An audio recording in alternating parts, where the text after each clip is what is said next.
Good morning! I hope everybody had a great weekend. Our pre-reading story today is Epperson's Icicle. One winter night, more than 100 years ago, an 11-year-old boy named Frank Epperson became an accidental inventor at his home in San Francisco, California. Frank was using a stick to mix up a fruity drink by mixing flavored powder with water. Frank got distracted before he ever took a sip, and he left the drink on his back porch. That same night, the temperature dropped and a big freeze hit the city. It was unusual for it to get that cold in San Francisco.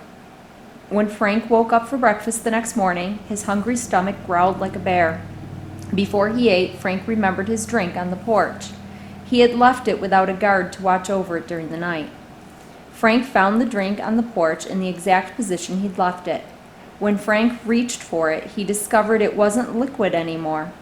Frank's drink was frozen solid around the wooden stir stick that he had left in the glass. Frank didn't try to remove the stick. Instead, he held it like a handle and slid the icy block out of the glass and gave it a lick. He'd always wondered what the drink would taste like frozen, and now he knew. It tasted great. Frank explained to his friends what had happened and made icy treats for them. He didn't try to keep the secret of how he'd made the frozen drink on a stick. After all, he'd made it by accident.